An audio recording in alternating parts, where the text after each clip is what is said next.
Hello And then I saw everyone, the most amazing welcome to thing. my channel, Kids say the Eco funniest of things. Life. But it really happened. Let's start.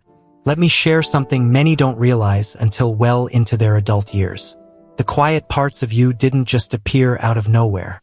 That silence you carry, the quickening of your heart when someone new speaks, I the can't pause believe before you That's reply. Not fair. It wasn't You never random. listen to It was me. shaped quietly and often unintentionally by the emotional world you grew up in. No one becomes introverted in a vacuum. It's more than just a personality trait you're born with. It's often a reflection of the emotional climate you were raised in. If your childhood was marked by storms of criticism, judgment, or unspoken expectations, it makes perfect sense that you learn to seek safety in quietness. Let's go back to the beginning. Think of a child. Open, expressive, curious. They speak without filters, laugh without restraint, move toward the world as if it's something to explore. But then one day they say something at the dinner table and everyone laughs. Not with them, but at them. Maybe a parent says, "You're being dramatic." It seems small, even harmless. But to that child, it plants a seed. Speaking up means risk. Expressing myself might mean rejection. So they adjust. They grow careful. They measure their words.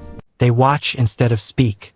It doesn't start as a choice, it starts as a survival strategy. Because as children, our deepest need isn't self-expression, it's belonging. Psychology calls this adaptive inhibition. When your environment doesn't feel emotionally safe, your brain learns to hold back, Too to sensitive. suppress rather than express. This emotional armor, and it works. You get scolded less. I was so afraid. You avoid But conflict. each word I say You makes stay under the stronger, radar. rewiring But my over fear. time, that armor becomes your skin. When your parents frequently interrupted you, you learned your words weren't important. When they compared you to louder, more outgoing kids, you learned quietness was a flaw. When they told you to stop crying or be strong, you learned your inner world wasn't a safe place to share. So you turned inward. You built a private space where it was safe to think, dream, and feel alone. Years later, you might call No. that introversion. But deeper down, it's something else. Self-protection that was mistaken for personality. Let's look at how this happens psychologically. A child's nervous Letting system go develops feels in like response light to their caregiver's unwinding from emotional within. patterns. If your parents were anxious, unpredictable, or emotionally distant, your body learned to scan for subtle signs of danger. Maybe your father's silence meant he was angry. Maybe your mother's sigh meant disappointment was coming.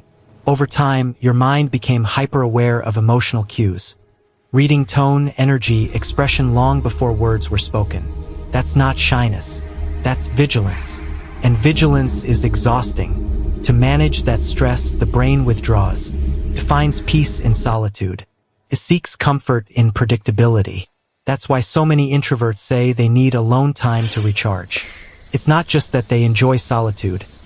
It's often the only environment where their nervous system can finally relax. Here's a deeper truth. That exhaustion comes from years of trying to stay emotionally safe in spaces that never truly felt secure. Let's say you were a sensitive child, the kind who noticed small details, who felt deeply when others were upset. But in your home, that sensitivity call was this. seen as weakness. This is who Maybe I you heard, am, and I'm "Stop finally ready overreacting," to or share "You're it. too sensitive." Over time, that message rewired you. Every time you felt something strongly, you questioned yourself, Sometimes I "Am feel I like there's so overreacting much more again?" inside me, So you waiting learned to to be suppress it. understood. Do you ever feel Fast that forward way? 20 years. Someone raises their voice slightly in conversation, and your body shuts down. You don't argue or express. You freeze or withdraw. That's not just personality. That's conditioning. You were quietly trained to make yourself small. Ironically, your parents probably didn't mean to do this. They were likely repeating patterns they learned themselves. Generational silence passed down like an heirloom. Seen this way, introversion isn't a flaw to fix. It's a story to understand. Our brains develop what psychologists call attachment templates, unconscious blueprints for how we expect relationships to feel. If you grew up with emotionally inconsistent caregivers, loving one day, distant the next, your brain learned that connection comes with risk. Love feels unpredictable. So as an adult, you might avoid closeness because, deep down, you expect it to disappear. That avoidance can look like independence, can look like calmness or wisdom, But sometimes it's just fear wearing a quiet face. People might tell you, "You're such a good listener," And then I or saw the "You're most so amazing thoughtful." thing. They mean it Kids say as a the funniest compliment, things. and in But it many really ways happened. it is. Your depth, empathy, and awareness are gifts. But they were also shaped in moments when you didn't feel seen. That's the paradox of introversion. It's both wound and wisdom. Socially, I can't believe introverts you. often That's not feel fair. drained after spending You time never with listen others. to me. They might think it's because they're bad with people. The truth is often the opposite. They're too good with people. They're constantly reading micro-expressions, tone shifts, unspoken meanings. They're running emotional diagnostics in every interaction. That's not social awkwardness, it's emotional intelligence. But it's exhausting. You learned that to stay safe, you had to understand everyone around you. Their moods, expectations, emotions, so you could adjust. You became an expert in emotional calibration.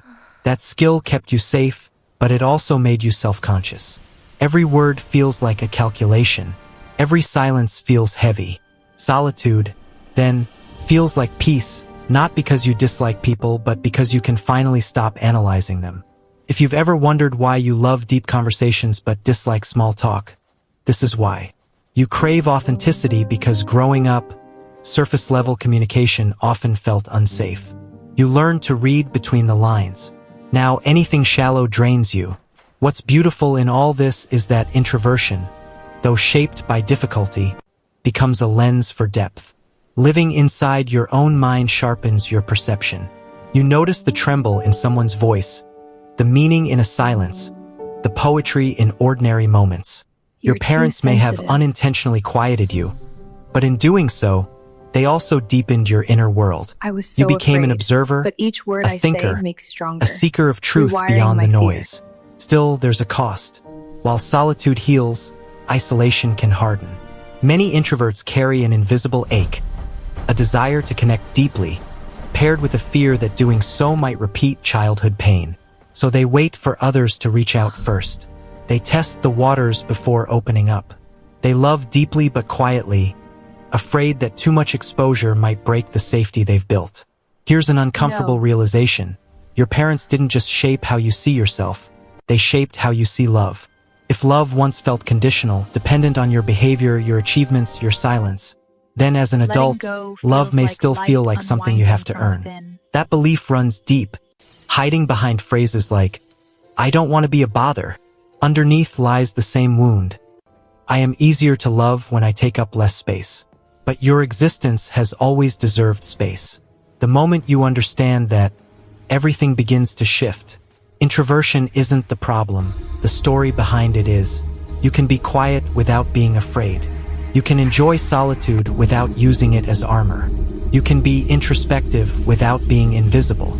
T starts with unlearning the idea that being soft-spoken means being weak, or that being private means being disconnected.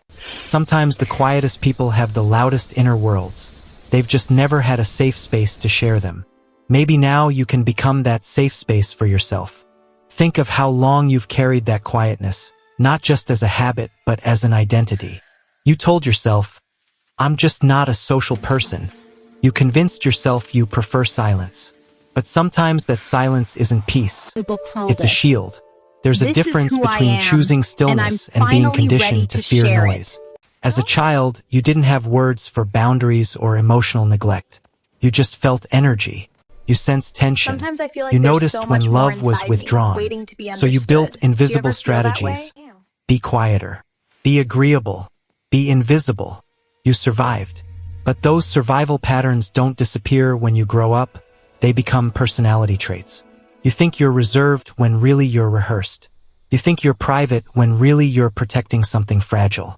But here's what's incredible. Human beings are not fixed. The brain constantly rewrites itself through neuroplasticity. The same mind that learned to shrink can also learn to expand. You can rewire your sense of safety, not by forcing yourself to be louder, but by teaching your nervous system that expression isn't danger anymore. It starts in small moments, saying what you think without rehearsing it, letting someone interrupt without shrinking, speaking even when your voice trembles. Each time you do, your body learns a new truth. The world didn't end when I spoke. Healing from this kind of conditioning isn't about becoming an extrovert. It's about reclaiming your right to exist fully, even in quietness. It's realizing that your silence is powerful, but it shouldn't be your prison. Imagine your childhood home as a stage. Some children grew up in the spotlight, encouraged to perform, speak, shine. Others, like you, grew up backstage, watching, observing, learning how the play worked. That gave you insight, empathy, and awareness. But it also made you hesitant to step into the light. You learned every cue, every rhythm, every silence, but forgot that the story doesn't move unless you step into it. Now, in adulthood, you might feel like life is happening around you, not with you. You wait to be invited. You wait to be understood. But most people can't see the depth of someone who hides it so well. Healing begins with a simple but radical act. Self-disclosure. Saying out loud, even to yourself, I became this way for a reason. Once you name it, it's no longer invisible. And once it's visible, you can choose differently. You might also notice that introversion often walks hand in hand with perfectionism. And that's no coincidence. When love felt conditional on performance, good grades, good behavior, good manners, your mind learned to equate acceptance with flawlessness. So you grew careful with everything. Your words, emotions, image. You filtered every thought before speaking. You tried to be perfect because mistakes once brought disapproval. But the cost of perfectionism is authenticity. You speak only when you're sure it's right. You share only when you're certain it won't be rejected. That's how the cycle of silence continues long after childhood ends. Yet here's the paradox. People don't connect through perfection. They connect through imperfection, through the cracks in your voice, You're too the sensitive. moments you admit you're scared, the small confessions that say, I'm human too. Maybe that's so what you've been afraid, protecting but all each along. word I say makes stronger. Not fear, but Rewiring your my humanity. fear. Being introverted doesn't mean you dislike people. Often it means you crave connection so real, so undiluted, that ordinary interactions feel empty by comparison. You've never been antisocial. You've been starving for something deeper. Presence, safety, truth. That's why, when someone truly listens, something inside you begins to soften. That's why long, late-night conversations feel like medicine. No. They remind you of what you've been missing. A space where silence isn't judged and words aren't weapons. Perhaps what your younger self needed most wasn't louder parents, but safer Letting go ones. feels Not like more light talking, but unwinding more from listening. within.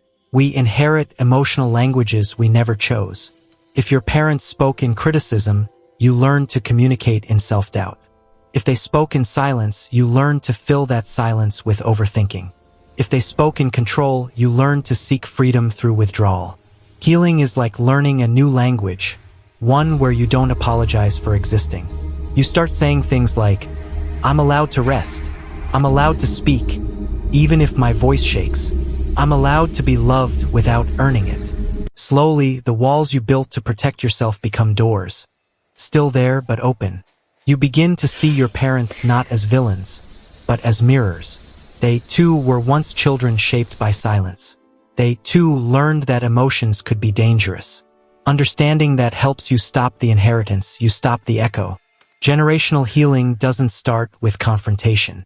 It starts with compassion, for them and for yourself. You start to realize your quietness isn't a weakness. It's an evolved form of empathy. This is who You know I how to am, listen and because I'm you once finally needed ready someone to share listen it. to you. You know how to comfort because you once craved comfort. But don't let that empathy keep you small. Use it. Sometimes Speak I with feel it. like there's so Write much more with it. inside me, Create waiting to with be it. understood. The Do world you ever doesn't feel just that need way? louder people, it needs truer ones. Maybe that's what your introversion was preparing you for all along. Not isolation, but insight. Not retreat, but reflection. You see the world differently. You feel things deeply. That's not a curse, that's consciousness. Still, there will be days when your mind whispers. Stay quiet. Don't bother anyone. On those days, remember you learned that voice. It's not the truth. It's just an echo. There's a quiet revolution that happens when you stop believing silence equals safety. When you finally speak from authenticity, not performance, your presence changes a room. Not because you're loud, but because you're real. Ironically, the same sensitivity that once made you hide now allows you to connect with others on a level most people never reach. That's the full circle of healing. turning defensive silence into intentional stillness. You no longer withdraw out of fear. You choose inner peace because you know it's not found in noise. You no longer avoid people, you choose which energies deserve your attention. You no longer shrink to be loved, you expand carefully because now you love yourself. When you see your introversion not as an accident but as a story written by years of emotional survival, you also realize something else. You're the author now. You can rewrite it. You can be quiet and courageous, reflective and expressive, gentle and powerful. It's never been about changing who you are.